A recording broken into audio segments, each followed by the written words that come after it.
औज़ुबिल्लाहिमिनश्शैतानिर्रजीम बिस्मिल्लाहिर्रहमानिर्रहीम। अस्सलाम वालेकुम। क्लास 9 की प्री मैथ का आगाज़ हम कर चुके हैं। आज हमारे पास एक्सरसाइज 1.4 है। हम शुरू करते हैं 1.4 को। 1.4 में क्वेश्चन नंबर 1 है, show the that which of the following matrix are conformable for multiplication, कि कौन कौन से मैट्रिक्स आपस में मल्टीप्लाई हो सकते हैं। तो हमने इस पे पूरी वीडियो बनाई हुई है मल्टीप्लिकेशन ऑफ मैट्रिक्स पे। शर्त क्या है, कंडीशन क्या है कि किसी भी फर्स्ट रो के कॉलम्स की तादाद अगर सेकंड रो के सेकंड मैट्रिक्स के रो की तादाद के बराबर होती है तो दो मैट्रिक्स आपस में कन्फर्मेबल हैं फॉर मल्टीप्लिकेशन। तो हमने सबसे पहले इनके ऑर्डर लिखने हैं। अकॉर्डिंग टू दैट ऑर्डर हमने कॉलम और रो की तादाद को देखना है, फिर हमें पता चलेगा कि कौन कौन से मैट्रिक्स आपस में मल्टीप्लाई हो सकते हैं। तो चलिए जी स्टार्ट करते हैं order. How many rows, 2 rows. How many column, 1 column. यहाँ पे मैट्रिक्स बी को देखें, how many rows, 1। How many columns, 2।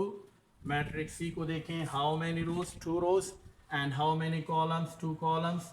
Matrix D को देखें, वो ओनली 1 रो, कॉलम देखें 1 2 3, तो हाउ मेनी कॉलम्स, 3। अब हम कंपेयर करें ए मैट्रिक्स को। ए मैट्रिक्स में कॉलम्स की तादाद क्या है, 1 है। अगर हम बी के साथ देखें तो बी के रो की तादाद भी 1 है। तो yes, A and B are conformable for multiplication, that yes ये आपस में मल्टीप्लाई हो सकते हैं। ए का अगर हम कंपैरिजन करेंगे सी के साथ, सो ए के कॉलम्स की तादाद 1 है। मैट्रिक्स एंड सी को कंपेयर करें, ए की रो की तादाद 2 है, ए की कॉलम्स की तादाद 1 है, लेकिन सी की रो की तादाद 2 है। AC is not possible. Now EC is not possible. Now AD को कंपेयर करें तो A में कॉलम्स की तादाद 1 है, D के रो की तादाद A के कॉलम्स की तादाद 1 है और D में रो की तादाद क्या है, 1 है। तो यस A एंड D जो है ये भी आपस में कंफर्मेबल है फॉर मल्टीप्लिकेशन। अब अगर B के कॉलम्स की तादाद देखें तो 2 है, तो इधर रो की तादाद क्या है, 2 है। तो अगर ए भी पॉसिबल है तो डेफिनेटली बी ए भी क्या होगा, पॉसिबल होगा। यस ठीक है। अगर हम बी और सी को देखते हैं, बी के कॉलम्स की तादाद 2 है, सी के रोज की तादाद कितनी है, 2 है। तो yes B and C are confirmable.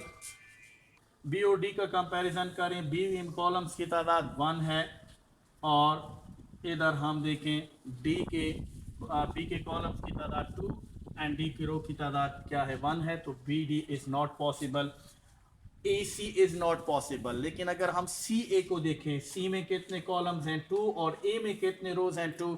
तो यह सी ए ये भी कंफर्मेबल है। फिर अगर हम सी और बी को देखें, सी में कॉलम्स की तादाद 2 है, बी में रो की तादाद 1 है, नॉट पॉसिबल। अगर हम इधर बी सी और डी को देखें तो ये भी क्या है, कंफर्मेबल नहीं है।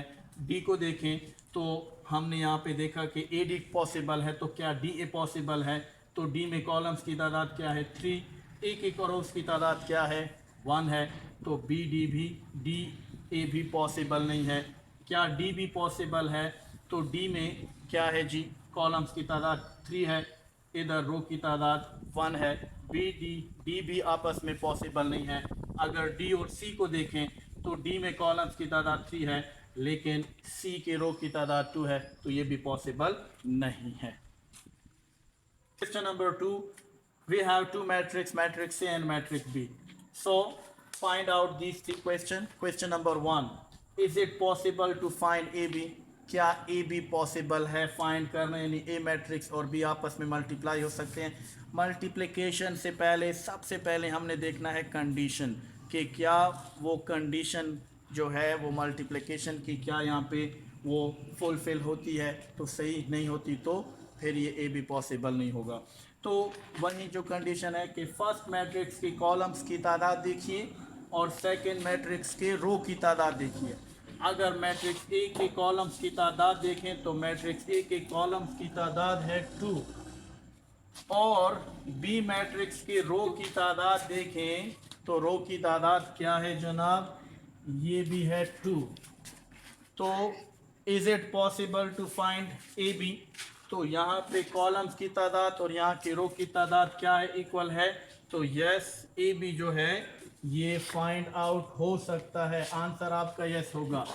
क्या बी ए पॉसिबल है कि बी और मैट्रिक्स ए आपस में क्या है, कंफर्मेबल है या फाइंड आउट हो सकते हैं। तो अब इसको आप रब कर लें, हमारे पास क्या होगा जी, अगेन यहाँ पे क्या होगा, यहाँ पे कॉलम्स की तादाद कितनी है 1, लेकिन यहाँ पे रो की तादाद क्या है 2। सिचुएशन चेंज हो गई है, तो कॉलम्स की तादाद और रो की तादाद आपस में इक्वल नहीं है, तो ये पॉसिबल नहीं है। Now see third question, find the possible product. Product mean multiplication. तो जो पॉसिबल है वो फाइंड करें। तो देखें ए भी पॉसिबल है, बी ए पॉसिबल नहीं है, तो हम फाइंड करते हैं क्या जो फाइंड हो सकता है। पॉसिबल क्या है, A B. So A B means A matrix को बी से कर लें मल्टीप्लाई। मैट्रिक्स ए लिखिए -1 0 -2 1 मल्टीप्लाई मैट्रिक्स बी 3 -2। बहुत इजी है। First row first column, first row second column. तो इधर फर्स्ट मैट्रिक्स में जितने रोज होंगे मैट्रिक्स सेकंड मैट्रिक्स के उतने कॉलम से क्या होते जाएंगे, मल्टीप्लाई। अब देखें यहाँ पे सिर्फ एक ही रो है और यहाँ पे सिर्फ एक ही कॉलम है, तो first number with first 3 multiply होगा। So -1 multiply by 3 plus 0 multiply by -2 -1 multiply by 3 -1 multiply by 3। First number with first, बीच में प्लस लगाते हैं, second number with second. Now second row with first. Now second row का first element -2, इधर first column के first element से multiply हो जाएगा -2 multiply by 3 and plus second element 1 multiply हो जाएगा -2 के साथ। सो हाउ में जितने भी यहाँ पे रोज होंगे वहाँ पे सेकंड मैट्रिक्स उतने कॉलम से मल्टीप्लाई होंगे। यहाँ पे रो 2 है लेकिन कॉलम 1 है, तो first row first column and second row with first column.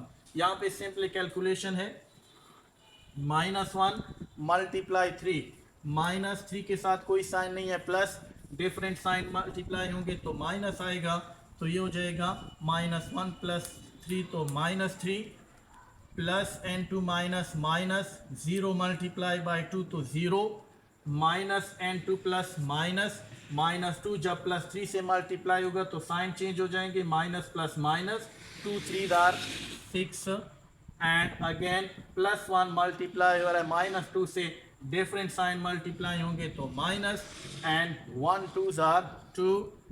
अब देखें -3 -0 तो आंसर -3 आएगा।